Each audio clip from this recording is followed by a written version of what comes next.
speaking the truth, but not applying it. And we don't want to apply it.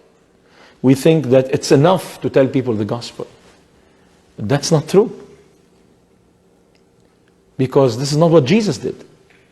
I remember the disciples, after Jesus finishing his intercourse with the multitude, they said, okay, chief, let's pack it, send them home.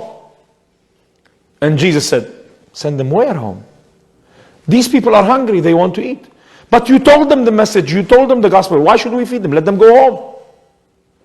And we're like the disciples today. We like to send people home. We don't want to get into the trouble of feeding them and taking care of them and worrying about them. We're too busy. We are so entangled with the affairs of this world that we have no time to love anymore. We need to make time to love. We need to start realizing why Jesus left us on this earth. The reason we exist as Christians on this earth is to shine. You are the light of the world. Let your light so shine before men that they might see your good works and glorify your Father in heaven. We are a people of good works. That's why we're here. For me to live is Christ, and to die is gain. That's Paul. This is from the Bible. I'm not making up this. The reason we are here is to live for Christ, regardless of what is our profession. As a doctor, I'm here to live for Christ. As a pastor, I'm here to live for Christ. As a businessman, I'm here to live for Christ. In my profession, Christ has to be glorified and declared.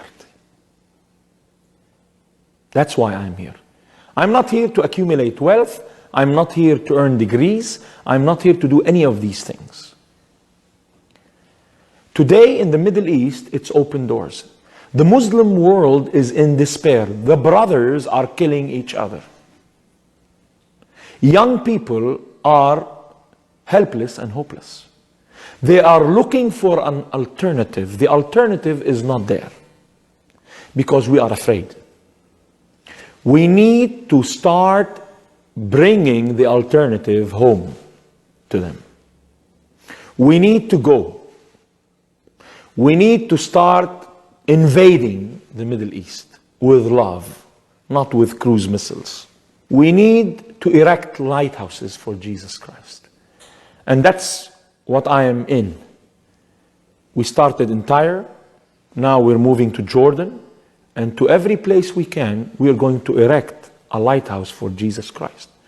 A door for people to enter in and know the love of God. That's my vision for the Middle East. And that vision I wanted to share with churches in America today. I say to the churches in America, stop being complacent. Rise up to the challenge that God has placed in front of you today. Today it's open doors. Revelation chapter 3, verse 8.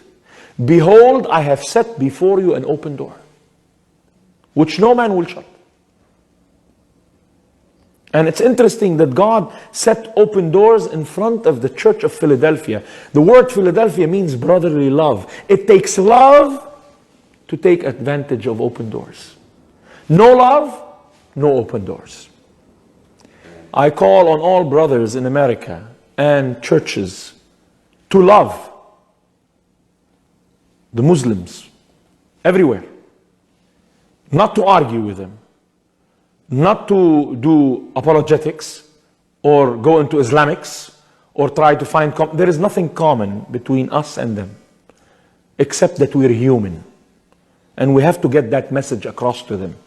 The thing that is common between us and any other person is that we are humans. We do not have the same faith and we do not lead to the same God.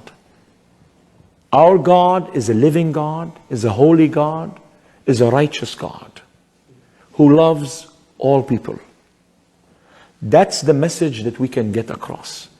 Christianity has the is the religion that has a message that no other religions have. Our message is love. Love unfolding from Genesis to Revelation. It's the story of love. How God loved man and worked throughout history to redeem man. And how he's going to glorify man in eternity. It's a story of love. And that message, no other religion in the world has that message. What we find in other religions is do's and don'ts.